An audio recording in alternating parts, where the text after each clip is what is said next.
it's big. It's all built with bulletproof materials, I'm sure. Really? No.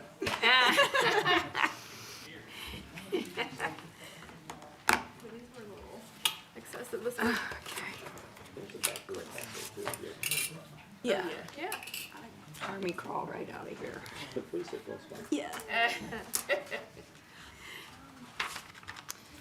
You came in on 2 wheels.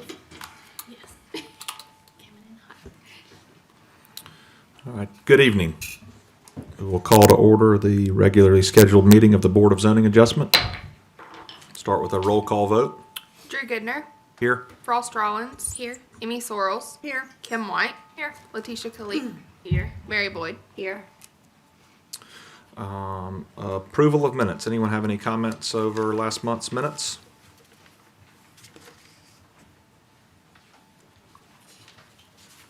I briefly reviewed everything appeared. Okay, I'll make a motion to approve the minutes. Second.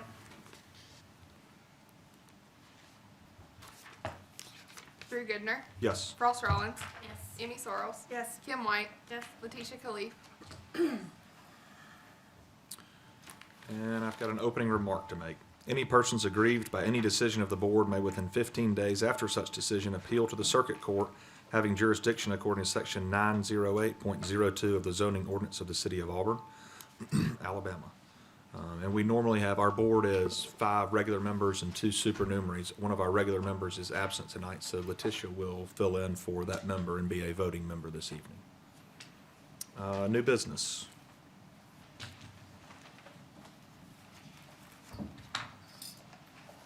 Thank you. Good afternoon. The first item before you this evening is a request from Joel Funderburk for 3 variances to the maximum allowed 30% FAR for twin houses. The property is located on the corner. Uh-oh. How do you zoom in?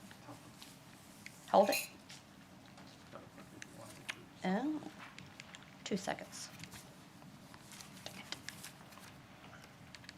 Ah, there we go. Okay. It said you can zoom for 1 second, but then that's all. Oh, my word. Ah, sorry. Has a mind of his own. Thank you, Logan. Okay, You now. can see it, Harper. and There. Yeah. Okay, so the properties are located on the corner of Summerhill and Harper Avenue in the MDRD zoning district. Each property is about 2/10 of an acre, and they are requesting to demolish the existing duplexes shown here and replace with 2 sets of twin homes. So essentially replacing the duplexes with twin houses. And the current footprint of lot 14, sorry, hold on. Okay. Why isn't it zooming in now? Just never mind, here we go. Okay, this is 15. So the current footprint of this property is 1,900 square feet. So each side is approximately 960 square feet. And the other unit or the other duplex on Harper is a little smaller than that, 1,700 square feet, with each side being 865 square feet. So they are proposing to do 4 units, 2 twin houses, thank you. And each one of those would be approximately 1,580 square feet. So it's an increase in 400 square feet approximately for each lot, when the maximum is 30%. That gets you about 1,200 square feet of floor area allowed. So they're requesting an additional 400 square feet to have 1,500 total, which would increase the FAR by 10%. Now, there are no hardships on the property or the land. However, there are unique circumstances, and that being, as the staff report says, townhouses are also a permitted by right use in this zoning district. And townhouses have an FAR allowance of 1.5.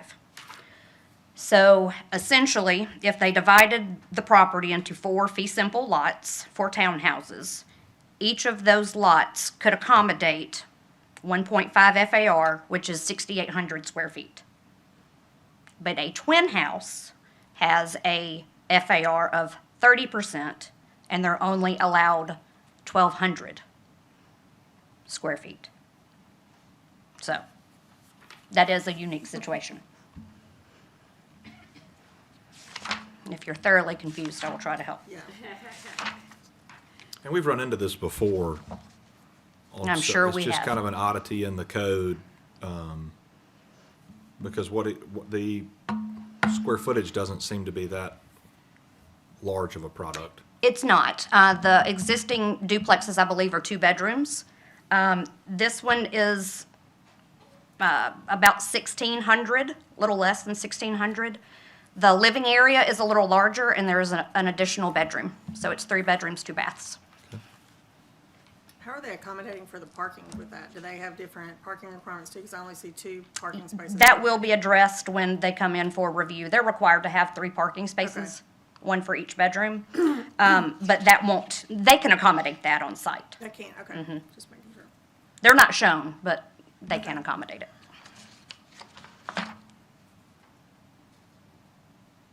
And they've got plenty of ISR remaining to accommodate that. Okay. Any other questions? So Mr. this- Funderburk is here if y'all So have this will be any split into 4 lots? Correct. And what you're saying is, so it meets the minimum lot width requirements, all that, obviously. But what you're saying that could be 6,800 square feet is if They were townhouses. it was one big townhouse development. No, still fee simple, still on 4 separate lots. But if you divided the property up equally to 4, the lot size would be about 4,300 each lot. And then the FAR calculation for that comes out to 6,800 square feet. Okay. Staff is recommending denial. Yes.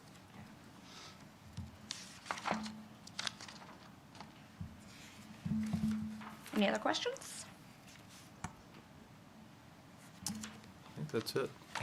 Thank you. Chairman, maybe just to add a little bit to the presentation included. As you know in your report, it says that, they need to comply with A through F, I think it is.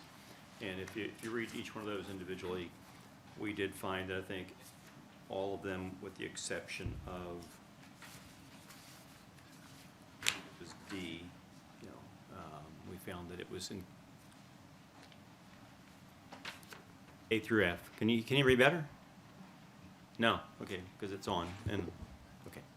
Anyway, the report spells out that the requirement that has to be met is you have to comply with the requirements of A through F in the code.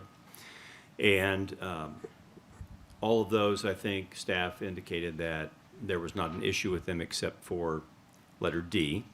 And so I just want to point out to you that, so because we didn't find findings that supported every one of those, that was the reason for the recommendation. Okay. Y'all are just kind of going strictly by that Sure. definition. And as was mentioned, they're trying to replace some older duplexes with some newer product and actually make it a little bit larger to make it more livable. And so that's where you get that extra bump up in the square footage. I just want to point out all the indications and facts to you so you can consider all of that. If you find that they actually comply with D, then, that would be something you would want to state as part of the record if you, in determining all the issues that you find that it does comply with all those. Just want to make that statement. Thank you. Is the applicant here and would like to speak? Yes. If you'll come up and sign in, please. then.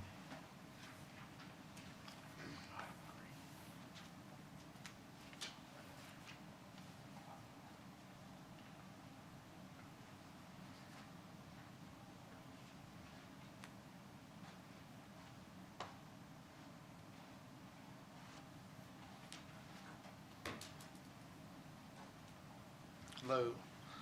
I'm Joel Funderburk. I'm the applicant. What I like to do is on the twin homes, it kind of gives a side yard instead of just being a big townhouse building where there's 4 built together. By separating them, it gives a side yard, and that's the only reason I did it this way, is to give a little bit of separation between units. Other than that, I mean, I could just put them together and it would pass. I just wanted to have the Is that, separate, this is what you've got, except separated, but this, yes. so this is what's permitted.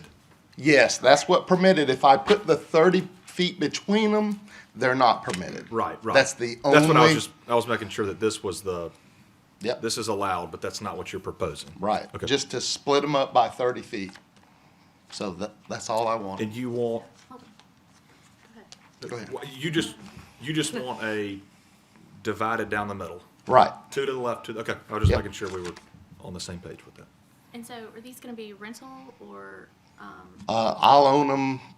I don't know how, I've owned it for 20-something years. I might sell them, I don't know. okay, so. But probably keep them and rent them. Okay. I'd still rent them if they were townhomes. The reason that they're, why are they twin homes and not townhomes? Just because there's 2? Yes. The city If definition there's of it? 3, it's a townhome. If it's 2, it's a twin home. That is correct. Okay. Thank you for, You're welcome. Yeah, we ran into this on, I think Northern Village. we ran into it on, Sanford. Ryan Castleman wanted to do 4 standalone homes, oh, yeah, and there was a FAR and ISR issue. That's just one example that comes to mind, and you could do like he wanted like 4 houses at 3,000 square feet each. And didn't comply, but he could do a 40,000 square foot town, or this, and it was permitted. So it's kind of just this oddity in there, whereas this, to me, I prefer to see a little separation. Is there any plan to address this recurring oddity? Yeah, especially as Harper gets redeveloped. That I don't know. Redeveloping. I would just say that from time to time, staff does go through the zoning ordinance, and we try to take a look at issues that have come up. And we're currently doing that, just to kind of pull together our thoughts and ideas on things. And so if this is something that needs to be addressed, we'll tag it and identify it, and it certainly has come up, so it'll be something we look at. I like this, but I don't think it meets the. Agreed. I'm looking at my list of items to address, and I don't see it on here, but I can certainly add it. Like a Yeah. whole pad. Well, I've had to staple an additional piece of paper, front and back. Just get a whole notebook. It's We fine. have a lot. My goodness. And I'm all for the more green space we can get, so I like it. I just feel like he's sort of been not penalized, but not allowed to do something that's gonna ultimately look better. And it's taking a curb cut away from Harper, correct? It's the other house, so it's putting them all on Summer Hills, which is a Summer Hill road. It's a much less traveled road too. And there's no, I don't know. You could build them like this, but they'd have to be 1,200 square feet, correct? Is what we're saying. Right at 1,300 is what I can build. Probably cuts it to a 2-bedroom. And if you couldn't do this, then your plan, I think you addressed this before, would just be to squish them I'll do the together? townhomes, yeah. Would they still be they'd still be in the same, basically the curb cuts are the same way? They both move Yep. toward the center. Yep.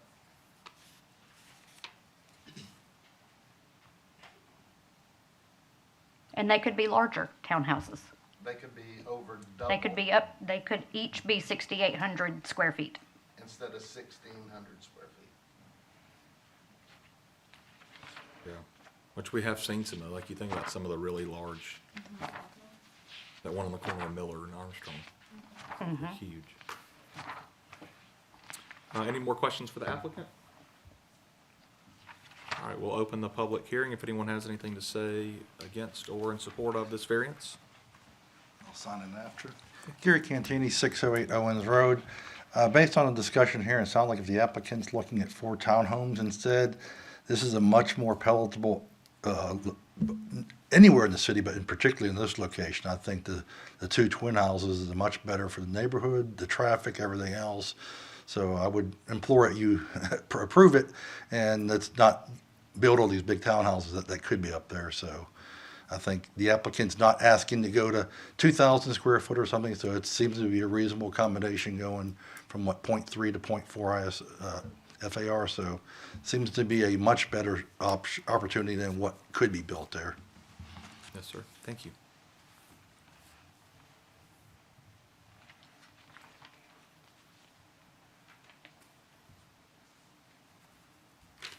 Anyone else like to speak?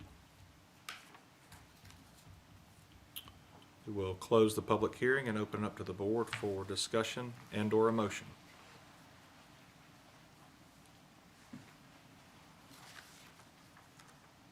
I like it, I just don't see the criteria are met. Yeah, I mean, I think it's an oddity in the code, and that's where we come in at times. And he's not threatening to build something much bigger. It's probably cheaper for him to build the other one. I do like the side yard and the spacing. I think it's got, she said there's not the staff says there isn't a hardship, there's unique circumstances, and I know a lot of times there are neither. I think it is unique or a hardship. The code oddity, I don't know why that it's written that way, that it would allow this monstrous townhome project, but you can't do a reasonable twin home project.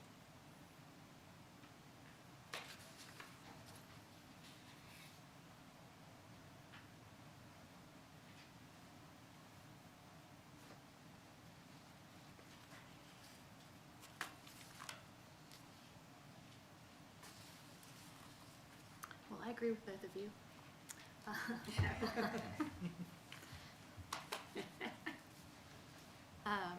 No, it doesn't meet the criteria, but I mean, it's almost unique in that you're not trying to Overbuild. pack it out, yeah. Which if there's a reason for a variance, I would say that's it, and it's permitted by right. So Yeah. we're asking him to not do something that's permitted by right on there. Although he could build these, but smaller, right? And meet the, You could, yeah, you could. I mean, and I know we don't take financial consideration into play, but obviously any developer does, and I think most people would be doing 4 to 6 5-bedroom townhomes on here. I know we don't always get into that, but sometimes it's a little bit of that when they are permitted to do the product. It's just a little bit different to divide it up. I mean, they could choose to go up, like in the picture of what's allowed. What do you mean? Like build a third story, put a bit, is that what you're talking about? Go. Oh, were they already two? Yeah, it's already 2, yeah.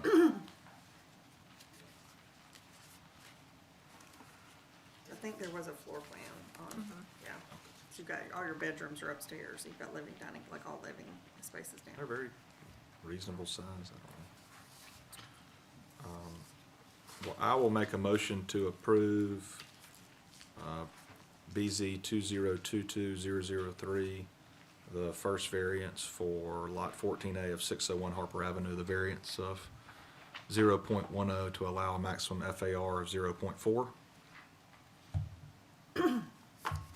A second, Drew Goodner, Yes. Ross Rollins, Yes. Amy Sorrells, yes. Kim White, no. Letitia Khalif. Yes. I will make a motion to approve BZ 2022003 for Lot 14B, 603 Harper Avenue, a variance of 0.11 to allow a maximum FAR of 0.41. I'll second, Drew Goodner, Yes. Ross Rollins, Amy Sorrells, yes. Kim White, Letitia Khalif. Yes. Sorry. I will make a motion to approve BZ 2022003 for Lot 15B, 306 Summerhill Road, to allow a variance of 0.10 to allow a maximum FAR of 0.40. I'll second, Drew Goodner, Yes. Ross Rollins, Amy Sorrells, yes. Kim White, no. Letitia Khalif. Yes. Thank you. Those were approved. All right, next case. All right, good evening. The next case is a variance request to allow utility meters to be located on a building plane that faces a designated corridor. The applicant is located at 1212 Gatewood Drive in the CRDS zoning district, Corridor Redevelopment District, Suburban. This is kind of on the upper, the northern fringe of the CRDS, which kind of is arranged along Opelika Road, as well as a large concentration around the mall itself. And then just to the north of it, you have a lot of the comprehensive development district as it goes up above Gatewood. It's kind of an interesting, kind of a unique situation, at least. The applicant came to us with a site plan for a commercial development at this location in 2019. It followed the general procedures for the city, went through the engineering review for the different departments called the DRT, the Development Review Team. During that time, we made note of some of the, made the applicant aware of the corridor regulations in this regard. Specifically, there's a requirement in the corridor overlay regulations, which this is applied to because of the East University Drive, that utility meters, air conditioners, and other mechanical units shall not be located on any plane on the primary structure facing a designated corridor.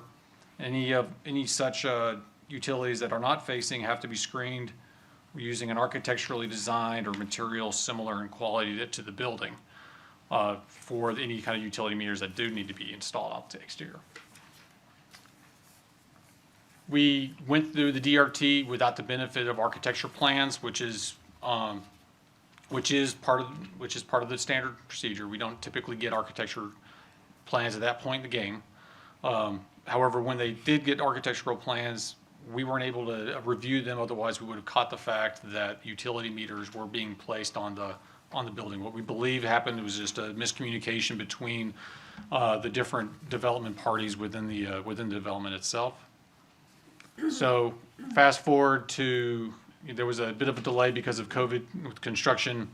When it came time to do the final inspection to get this ready for a certificate of occupancy, we noticed that indeed there are utility meters on the plane facing the designated corridor.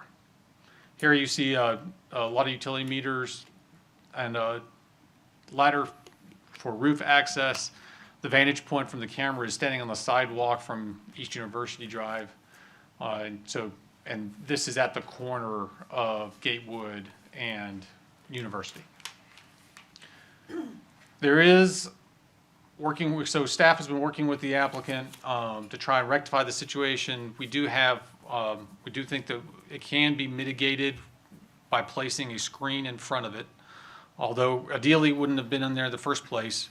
If we can come up, working with them to find a screen that's architecturally designed that meets the planning director's satisfaction, we should be able to take care of it given the screen itself as well as the geographic change that you see here. What you can on your screen now is the topography difference between the area that the building is at and the elevated area of the road and the sidewalk. Here was an initial attempt for screening it using wood.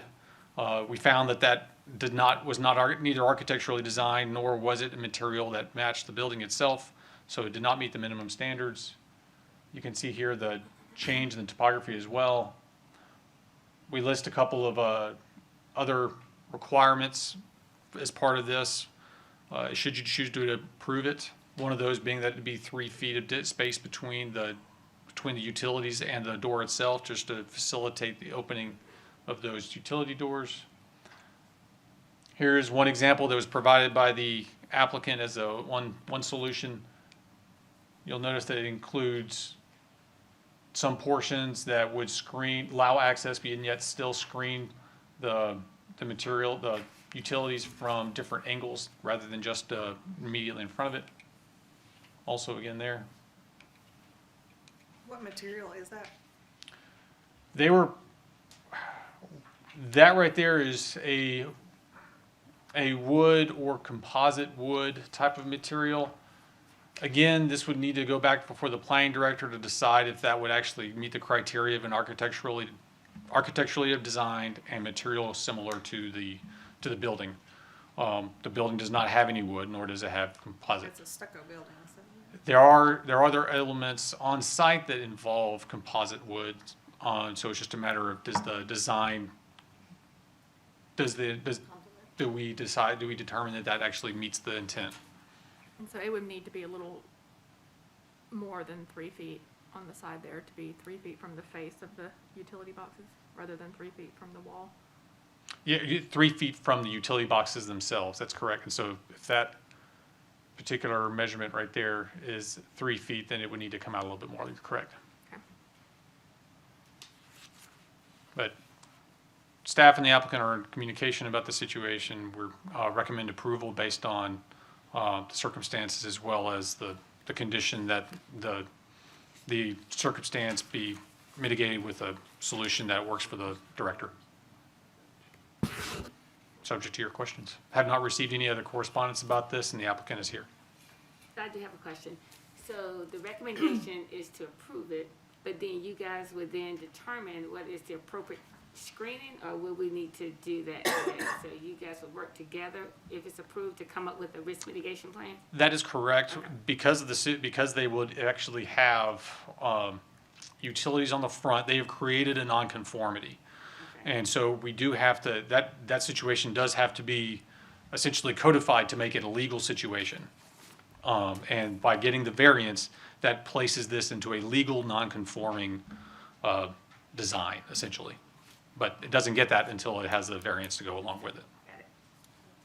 There are several, didn't they add, how many buildings are on site? So this is the 3. only one that's out of compliance though, correct? That's correct. Okay, so there's nothing else on the other sides that are gonna come up? That's correct. Okay.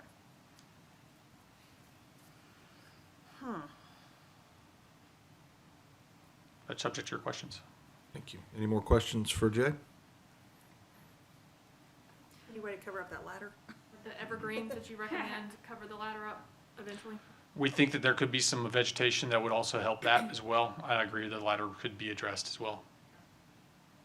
Maybe even just painting it the same color as the building or something, it's kind of It dry. is painted now. The applicant did go back and paint the, let me see if we have a picture of it. I don't believe we do. They did go back and paint the utilities to match the facade of the building. Oh, That's a okay. start. We feel like it needs to go a little bit further. Especially since, like I said, the non-conforming status that's been created. Thank you. We would need to condition, we just need to condition it as based on staff approval, or do we need to go ahead and condition what kind of, material this is gonna be? Sure. 'Cause I mean, we So- could make them put up a stucco wall. So one of the conditions, that would be part of your resolution is included, that involves the screening as provided the plans and improvements would be subject to the review and approval of the planning director, that's Okay. already included. Sorry, okay. As well as the spacing and as well as the dimensions and basically being consistent with what they've submitted to us here for this. Okay. If there are any other conditions that you feel would be appropriate as the board, you are absolutely within your power to add those on to any approval that you wanted to make. So I feel like we'd wanna put maintenance too, if it's I don't think we're gonna approve a wooden structure, but if it's, a maintenance issue, so it doesn't look, that they have to maintain it to a certain standard too. That would be the expectation. Yes, okay, so I feel like I One- don't see that on there. One of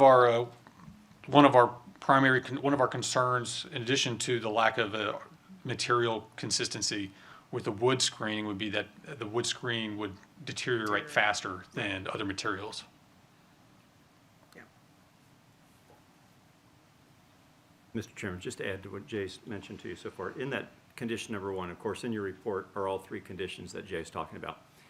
Number 1, what the expectation would be there is that the applicant or his representative would submit a plan to the planning department that shows where they intend to provide some landscaping that might help to screen some of this. you know, if you just put a fence up or a wall up, then it looks like a fence or a wall, and so you always try to buffer it and screen it and make it look softer and more attractive with some landscaping in front of it. So we would want them to submit some plan to us that shows a combination of that.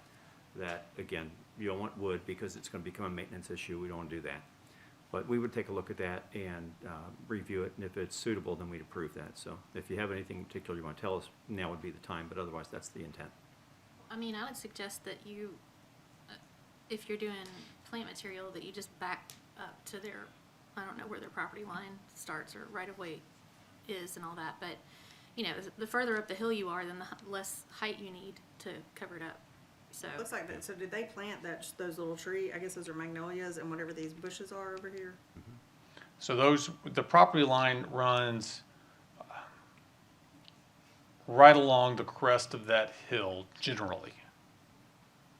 And so you have these, some of the, you know, this picture right here was taken Basically, a month ago, and so you're not gonna see the full foliage as it would be, as well as being generally new plantings. They're also they're smaller because they're new. So you would expect that stuff to grow. At the same time, one of the considerations of the corridor redevelopment district as a whole was to promote a more walkable environment, even amongst areas like this. And so you don't expect, or you shouldn't expect, that this particular area will be isolated to just cars. Or the zoning ordinance tries to promote more walkability. It tries to promote more traveling between commercial uses. And so it's not just going to be someone passing by at 60 miles an hour or whatever the speed limit is. Not 60, but That's my speed limit, I guess. 35 or 45, I think. Where Okay. were the utilities supposed to be on it? So ideally, they would not, well, based on the ordinance, they would be somewhere other than this. Ladders could be interior. They could be on one of the sides facing the parking lot itself. The sides themselves that are not facing the parking lot are glassed. Yeah. You have, display windows, things like that. This is gonna be a retail development. And so it's not, the design itself would not lend itself to, it would have to, putting it on another face of the building would definitely require a very significant design change. Yeah, because I go there all the time to take my kids to Spicer's, and I think that's the only side of the building that you don't, like, you drive by to go in and you have that side entrance. Right. And then there's parking on that side, so it's like the part that's down in a hole Mm-hmm. and kind of, It's probably the hidden. best place for that site, Yeah, unfortunately, because the interior facing are facades. You can't put it there. The other side is the side street, and it's more at grade, so it would be more visible way more from the visible, road and Mm-hmm. the sidewalk. So this one at least is down in a hole. If you can go back to the picture where it has the corner view. I think the way the process, if it had worked without a hitch, would have been that we would have identified this and we could have found a solution that would have worked for both the city and the developer before this kind of situation was created. So what was the miss then? You spoke of the miscommunication, so what happened in the process that you guys didn't get a chance to look at it? So as part of the DRT program, we identify all the requirements from all the different departments. One of those requirements was the fact that it was on a corridor. We made sure that they were aware that it was on a corridor and it was subject to the corridor requirements, of which this is what you're hearing right now. It is a engineering firm-led process. Engineering firm does not necessarily do the architecture. And so it is our understanding that there was probably miscommunication somewhere in the process, but as just through the general progress of a development. Now that's, we don't suspect any kind of, there's no instance of intentionally trying to circumvent the ordinance in this case.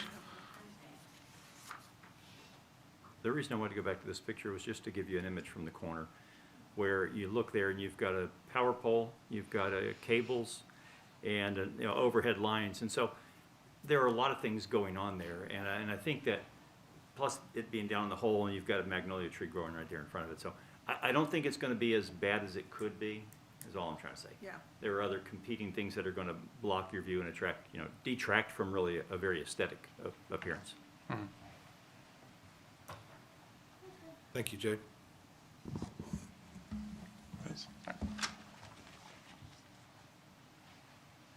We'll open the public hearing, or I'm sorry, the applicant, is the applicant here?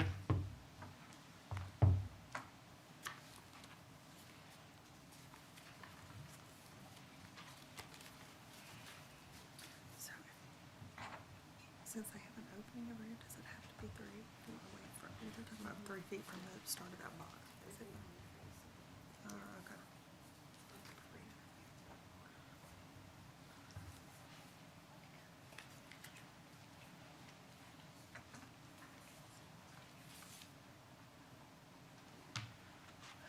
Good evening, I'm David Slocum. I'm the civil engineer.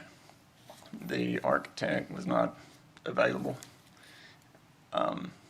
We do have the general contractor here tonight with us if you have any questions for him, and the developer is also present. I think it's important for you to consider the view from a vehicle on East University Drive. I know Jay reiterated that there are pedestrians in the area, and we understand that too, but I drove by today and took some photos, and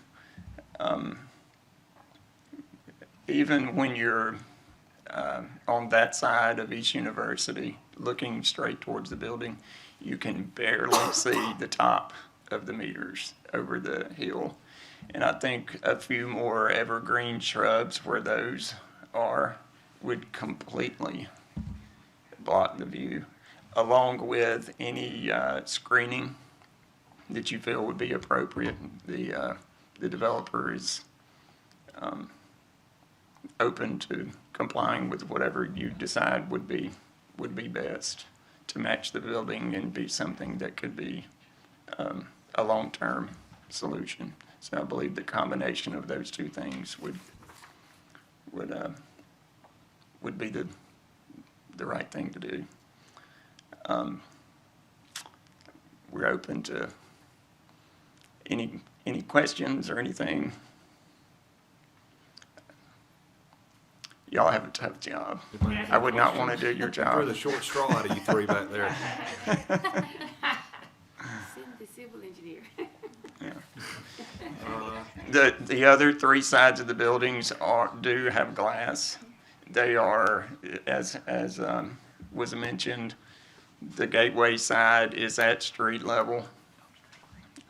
The other two sides have parking where customers will be approaching with glass storefronts. This side just kind of lended itself. Not that it was intentional to disregard the ordinance. It just is one of those things Is that that ladder happen. what's the ladder? I mean, I know it's for ease of some sort of rooftop maintenance, whether it's roof or AC units, I assume, but is that common to have? John Mike can explain the requirement for the ladder. That's out of my. They do have, area. there are rooftop utilities up there. So they do have to have access. But you are required to have a permanent ladder like that? I can't speak entirely for the codes. John's the general contractor. That is my general understanding.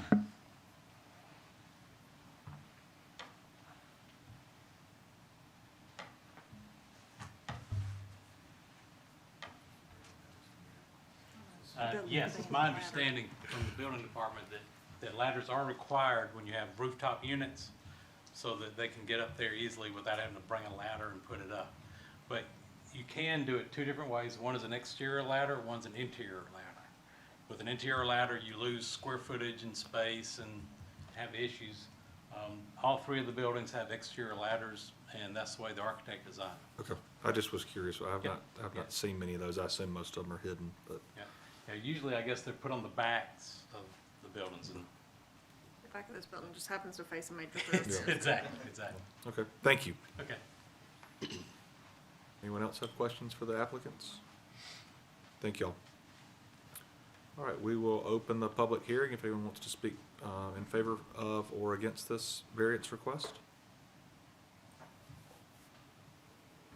See anyone? We'll close the public hearing and open it to the board for discussion and/or a motion. I don't know that we need much discussion. It was very well presented. I mean, I feel like they're willing to comply with what we're asking them to do. My one thing would be, I see that it says, so the fence height shall be consistent with the existing post heights, but are we gonna have to move these to accommodate that 3 foot? Because from the drawings, it doesn't look like we have 3 feet from the face of the utility box. Yeah, the heights is a requirement, that can be accomplished moving them or not. Okay. I see this as an opportunity to beautify that little strip, even though it's not, you know, enormous. Every little bit helps, so I say just green it up and Yep. make an attractive screen, and I don't think you can, I don't know if you can put Letitia, too soon. other trees, but, She's it got looks some like you mural. got some, Mural. the M word. Yes, but if you could, that would be nice too. Yeah. I think we have the unique circumstances as mentioned in the report. We've got the giant hill there, the topographical changes. Is keeping in contempt with the standards there and with the recommendations. So the only thing I would, on the recommendation, I would just say that whatever is built there has to be maintained to the same standards of the building maintenance. Like, you just don't wanna see we're not gonna allow a wooden fence, I don't believe. I mean, I would rather see like a Trex or the same material as the building, even if it's just skim coat or something on there. So just make sure that it's maintained, cause I have a feeling a lot of water is gonna probably run off of that hill. Sure. And whoever makes a motion, if you make a motion to approve this, if you wanna go ahead and include it needs to be well maintained, perfectly fine. I'll make a motion to approve BZ 2022-004, conditioned on the screening, fencing, and landscape be provided for all utilities and appurtenances facing East University Drive in compliance with Section 429's materials and architecture requirements. Such plans and improvements subject to review and approval by the planning director. And that a minimum of 3 feet shall be provided between the face of utility meter boxes and any screening wall or fence as specified in applicable building codes. And the dimensions of the proposed screening fence to be consistent with the proposed plans submitted by the applicant. The fence height shall be consistent with the existing post heights already inserted in the ground. If practical, horizontal boards will be used for fencing rather than vertical boards, and the screening will be maintained in the same manner consistent with the building. Second. Drew Goodner, Yes. Ross Rollins, Amy Sorrells, Yes. Kim White. Yes. Letitia Philly. Yes. All right, thank you. Your motion passed. I don't think we have any other business. I don't have any communication. Any staff communication? No, sir. All right, thank you. The meeting is adjourned.